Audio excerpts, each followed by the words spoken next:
നമസ്കാരം. മലയാളികൾക്ക് കീർത്തി സുരേഷ് എന്ന നടിയെ പരിചയപ്പെടുത്തേണ്ട ആവശ്യമില്ല. മലയാളത്തിൽ നിന്ന് കരിയർ ആരംഭിച്ച പിന്നീട് മറ്റു ഭാഷകൾ പോയി വിജയം കൈവരിച്ചിരിക്കുകയാണ് നടി. തമിഴിലും തെലുങ്കിലുമെല്ലാമായി തിളങ്ങി നിൽക്കുകയാണ് താരം. നിർമ്മാതാവ് സുരേഷ് കുമാറിന്റെയും നടി മേനകയുടെയും മകളായ കീർത്തി ബാലതാരമായാണ് സിനിമയിലേക്ക് എത്തുന്നത്. കീർത്തിയുടെ പിതാവും നിർമ്മാതാവുമായ സുരേഷ് കുമാർ ഇന്നലെ നടിയെക്കുറിച്ച് സംസാരിച്ചിരുന്നു. നിർമ്മാതാക്കൾ നേരിടുന്ന പ്രശ്നങ്ങളെക്കുറിച്ച് തുറന്നു പറയുന്ന നിർമ്മാതാവാണ് ജി സുരേഷ് കുമാർ. അതിനാൽ തന്നെ കഴിഞ്ഞ ദിവസം നടത്തിയ പത്രസമ്മേളനത്തിൽ കടുത്ത വിമർശനം സുരേഷ് കുമാർ ഉന്നയിച്ചു. താരങ്ങളുടെ പ്രതിഫലം അമ്പരപ്പിക്കുന്നതാണെന്നും പലർക്കും സിനിമാ രംഗത്തോട് പ്രതിബദ്ധതയില്ലെന്നും വിമർശിച്ചിരുന്നു.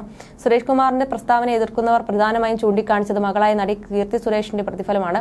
ഇതേക്കുറിച്ച് നടൻ പറയുകയുണ്ടായി. നടൻ പറഞ്ഞത് ഇങ്ങനെയായിരുന്നു: മലയാള സിനിമയ്ക്ക് താങ്ങാൻ പറ്റുന്നതിന്റെ 10 ഇരട്ടിയാണ് താരങ്ങൾ വാങ്ങുന്ന പ്രതിഫലമെന്ന് സുരേഷ് കുമാർ വിമർശിക്കുന്നു.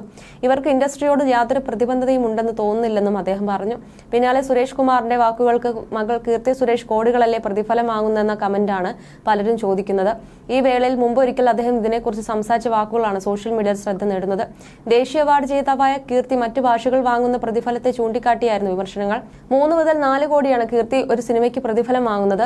ഇതിനോടാണ് സുരേഷ് കുമാർ പ്രതികരിച്ചത്. മകൾക്ക് മാത്രമായി മറ്റൊരു നിലപാടില്ല. കീർത്തിയോടും ഞാൻ പ്രതിഫലം കുറച്ചേ വാങ്ങിക്കാവൂ എന്ന് പറഞ്ഞിട്ടുണ്ട്. കൂടുതൽ പ്രതിഫലം വാങ്ങരുതെന്ന് തന്നെയാണ് നിലപാട്. മകൾക്ക് മാത്രമായി മറ്റൊരു നിലപാടില്ല. തമിഴിലും തെലുങ്കിലും വാങ്ങുന്ന പ്രതിഫലമല്ല കീർത്തി മലയാളത്തിൽ വാങ്ങുന്നത്. മലയാളത്തിന് താങ്ങാവുന്ന പ്രതിഫലമേ താരായാലും വാങ്ങാവൂ. തമിഴിലും തെലുങ്കിലും സ്ഥിതി വ്യത്യസ്തമാണ്. അവിടെ ഇപ്പോഴും തിയേറ്ററുകളിൽ ആൾ കയറുന്നുണ്ട്. എന്നാൽ മലയാളത്തിൽ 4 മാസത്തിനിടെ ഇറങ്ങിയ 70-ലധികം സിനിമകൾ വെറും 2 ചിത്രങ്ങൾ മാത്രമാണ് വിജയിച്ചതെന്നും സുരേഷ് കുമാർ പറയുന്നു. ചെറിയ ബഡ്ജറ്റിൽ സിനിമകൾ വരുന്ന മലയാള സിനിമാ രംഗത്ത് താരങ്ങൾ അതിനനുസരിച്ച് പ്രതിഫലം വാങ്ങണമെന്നാണ് സുരേഷ് കുമാർ ഉൾപ്പെടെയുള്ള നിർമ്മാതാക്കൾ പറയുന്നത്. കീർത്തി സുരേഷ് മലയാളത്തിൽ അപൂർവങ്ങളിൽ അപൂർവമായേ സിനിമ ചെയ്യാറുള്ളൂ. വൻ ബഡ്ജറ്റിൽ സിനിമകൾ വരുന്ന തമിഴിലും തെലുങ്കിലുമാണ് നടി സജീവം.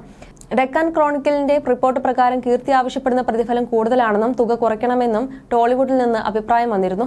3 മുതൽ 5 കോടി വരെയാണ് കീർത്തി മറ്റു ഭാഷകൾ പ്രതിഫലം വാങ്ങുന്നത്. 2022 കണക്കനുസരിച്ച് കീർത്തി സുരേഷിന്റെ ആസ്തി ഏകദേശം $4 മില്യൺ ആണെന്നാണ് റിപ്പോർട്ട്. അതായത് ഇന്ത്യൻ രൂപ 30 കോടി രൂപ ആയിരുന്നു. സിനിമയിൽ മാത്രമല്ല കീർത്തിയുടെ വരുമാന സ്രോതസ്. വൻകിട കമ്പനികളുടെ ബ്രാൻഡ് കൂടിയാണ് കീർത്തി. റിലയൻസ് ട്രെൻഡ്സ്, ഉഷ ഇന്റർനാഷണൽ, ജോസ് ആലുകാസ് തുടങ്ങി നിരവധി ജനപ്രിയ ബ്രാൻഡുകളുടെ ബ്രാൻഡ് അംബാസഡർ കൂടിയാണ് കീർത്തി. ഇവരുമായി ചേർന്നുള്ള ഒരു പരസ്യത്തിന് 15 മുതൽ 30 ലക്ഷം വരെയാണ് താരം വാങ്ങുന്നത്.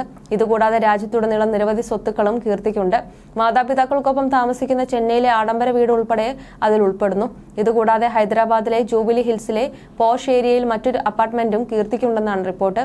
ഇതുകൂടാതെ ആഡംബര കാറുകളും കീർത്തിക്ക് സ്വന്തമായുണ്ട്. 60 ലക്ഷത്തോളം വില വരുന്ന വോൾവോ S90 ആണ് അതിൽ ഏറ്റവും പുതിയത്. 1.5 കോടിയുടെ അടുത്ത് വില വരുന്ന ഒരു BMW 7 സീരീസ് 730 LC, 81 ലക്ഷം രൂപ വരുന്ന മെഴ്സിഡസ് ബെൻസ് AMG GLC 43യും ഏകദേശം 25 ലക്ഷം രൂപ വില വരുന്ന ഒരു ടൊയോട്ട ഇന്നോവ ക്രിസ്റ്റും കീർത്തിക്കുണ്ട് സ്വന്തമായി.